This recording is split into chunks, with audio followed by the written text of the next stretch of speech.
Guys, what's up and welcome back to my channel. So today we're going to be talking about once more Lori Loughlin and the whole USC bribery scandal. If you don't know about this, I have made other videos about it, which I'll link below, but the basic gist is there's a YouTuber, her name's Olivia Jade, her mother Lori Loughlin, who is a television star essentially, and her husband both got in trouble because they essentially tried to bribe USC to get her in, and they effectively did get her in by lying about both her academic performance and sports she allegedly played, which she does not. This whole time, Olivia has pretty much been left out of it in the sense of like, she did leave USC, but she hasn't been in any legal trouble, though she did have to pose with a machine to send pictures to the school to prove that she was part of the rowing team, which she was not. Most people think she knew what was going on. Some people don't think she should be blamed.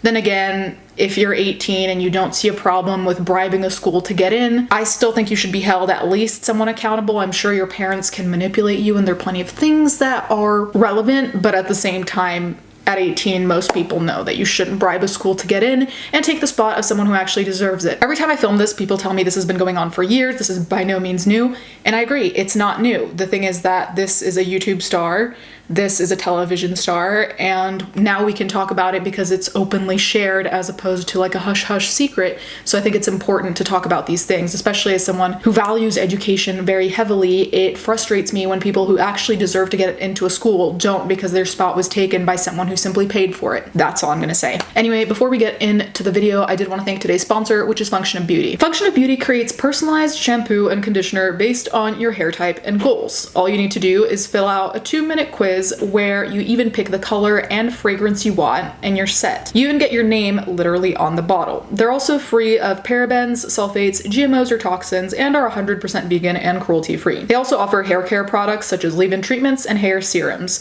so you have your whole hair routine covered. To top it all off, it's delivered straight to your door, and you can subscribe so you automatically continue to receive your personalized formulas consistently. Personally, the color scheme I tend to consistently choose is a light green, and then I had to turn this bottle upside down earlier to wash my hair, but a light blue conditioner. I've always just liked the color combo. My hair goals in the colder weather change simply because I tend to have a drier scalp, and also because I just feel like colder weather does not do my hair well. So I did want to strengthen it, replenish it, and add a little bit of volume.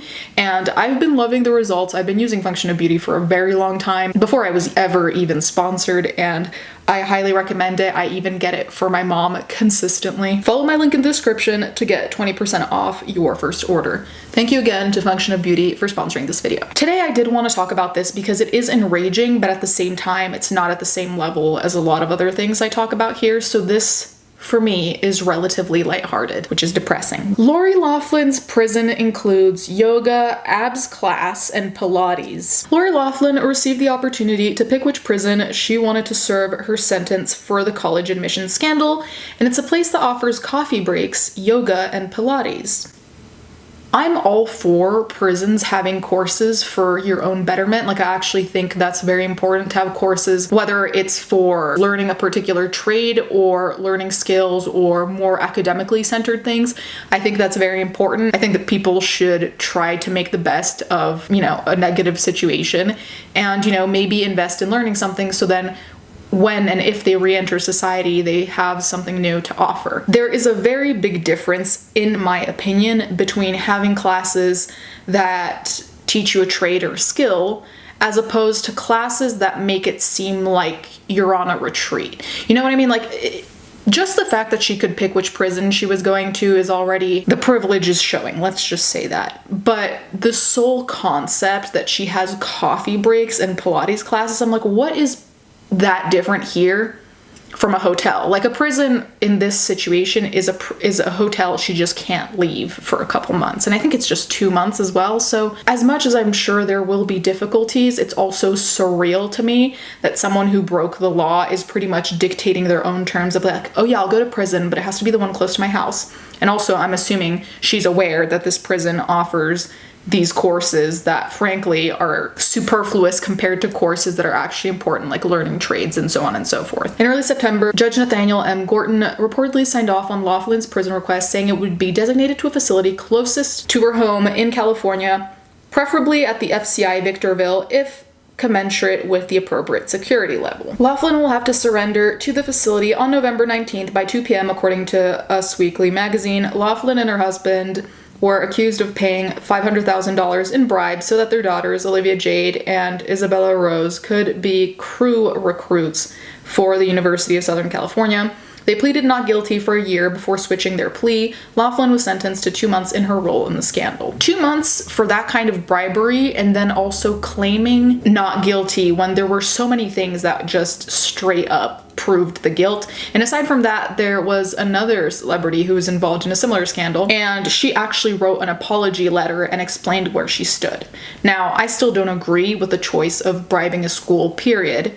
But if you're at least gonna write an apology acknowledging that you fucked up, I will respect that 10 times more than someone who's like, no, I didn't do anything, like at all. I didn't do anything wrong, even though there's all this paperwork that proves it. I just can't find any redeeming qualities here, like in the least. So what does Victorville have? Victorville, Laughlin's chosen prison, has about 300 inmates total. The FCC Victorville Handbook reveals that the prison camp includes a number of recreation programs that offer peaceful vibes. In fact, such activities include Pilates, stretching, abs class, cross-training, yoga, crochet, ukulele, songwriting, jump rope, calligraphy, and beading. The prison also offers specific coffee hours along with brunch on Saturday and Sunday. Like I said, as much as I think having courses for your own betterment is important, specifically for people that I think actually will use them for something, because let's be real, do we really think Lori Loughlin, who just got like a new $10 million farmhouse, quote unquote, do we think she's gonna use the crochet skills to actually advance in life somewhere or learn a trade that's gonna do something? Like, do we think this is useful? This prison, from what I've read, is very much celebrity driven, so I'm assuming that there's a lot of fraud cases that go through there, a lot of bribery cases, a lot of probably non-violent crime cases that go through there. And it's just surreal to me because there are plenty of other places that I think funds should be allocated in the prison system. I don't even want to get started on the prison system, but nonetheless, to have all this stuff, plus brunch and coffee hours, it's just like, is there no other place in the system that could actually use this money for things that are legitimately necessary and not just little things that celebrities want to make their prison stay cushy? I just don't understand how any of this functions truly.